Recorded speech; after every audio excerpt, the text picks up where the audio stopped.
Anandtech shuts down.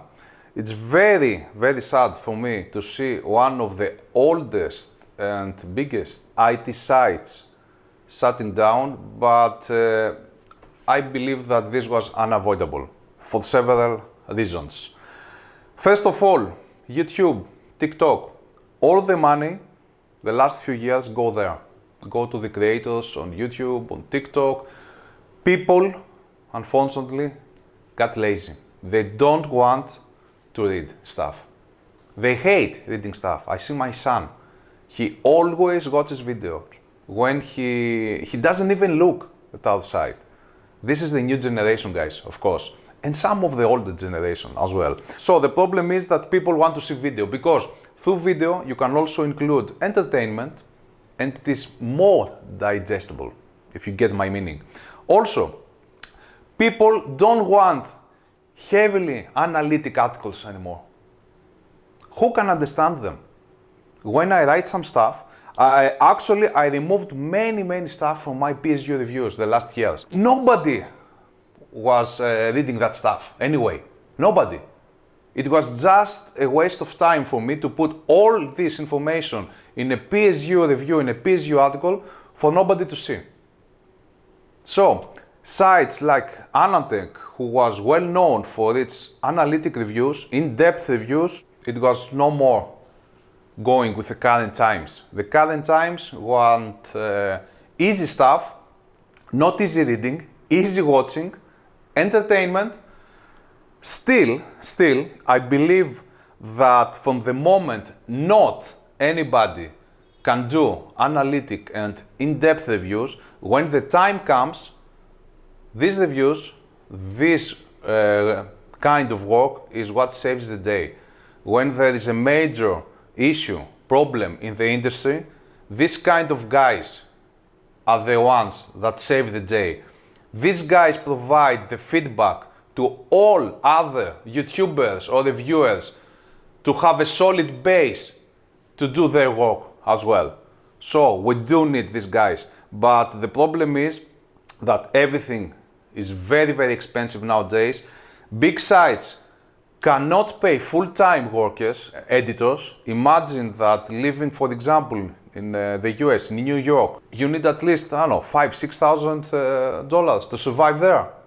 And last time I checked, Tom's Hardware headquarters and in New York.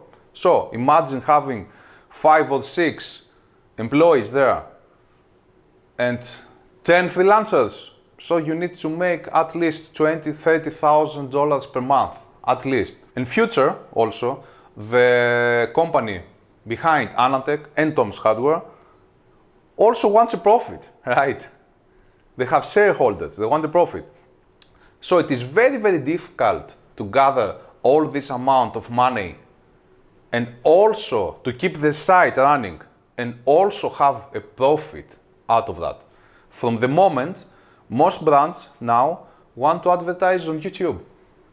Most of the money from the brands now go to YouTube. Sponsorships, dedicated videos, embedded videos, stuff like that. Because the people, most of the people, watch YouTube now. They don't read articles, unfortunately. Another thing that I want to share in this video, what is going on with AMD, the AMD 9000? The alleged performance increase in the new Windows 24H2. I tried this Windows version because I had a stupid comment on my 7800 XTD revisit review that, hey man, your results are old. 24H2 is out. First of all, it is not out officially. It will be out in September. Okay? Now you can only download and use it as an inside preview. So it's nothing official yet. Secondly, I install it in my PC, in my test system, and from the 6 games I had in my original review of the AMD 9000 series, I saw benefits only in 2 of them. In the other 4, performance was lower instead of increasing. So, guys, seriously, I don't know where is that 10% increase that some reviewers saw. Actually, it forced me to engage again the GPU test system where I have installed the 7800 XDD and many new games, not only the 6 ones, which I use for my CPU reviews. And I plan on running again all tests with a 24H2. This will take me about 3 to 4 days work and see if there are any actual improvements. But in the 6 games that I use in my CPU reviews, guys, there was no increase. I'm sorry to say that, but I didn't see increase. On the contrary, I saw a decrease in performance. So, figure out what is going on there, because I seriously don't know what is going on here. Another aspect that I want to share with you, another news I want to share with you, is that finally the AI bubble is starting to burst. I had a feeling about that during our visit in this year's Computex. AI was everywhere. Everywhere you could see was AI. And I thought, what the hell is going on here, man? And finally, we start to see AI going down. I believe that all this craziness and all this money that were invested in AI didn't do much good, okay? Because the money invested on AI was removed from other sectors, from other IT sectors of equal importance or even more important. And there is no new hardware anymore. GPUs, where are the new GPUs, guys? Nvidia says that the 5000 series, eventually it will be released in 2025. We might see it in CES. Nvidia also has huge trouble now with AI bubble bursting, and it was about time, because they are selling that like crazy in crazy high prices. The H100 begins from $40,000, and in essence it's the same with a 4090. It is crazy where things are going, and this has to stop at some point. If it doesn't stop, I don't know what we will do next.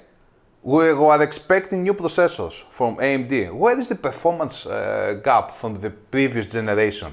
It's nowhere to be seen. AMD had to release a PR explaining, apologizing why we reviewers had different results from AMD's results. This is crazy. This is the first time in the all years that I deal with reviews that a big brand goes out and says, hey guys, we had these differences because of that and that. That's crazy.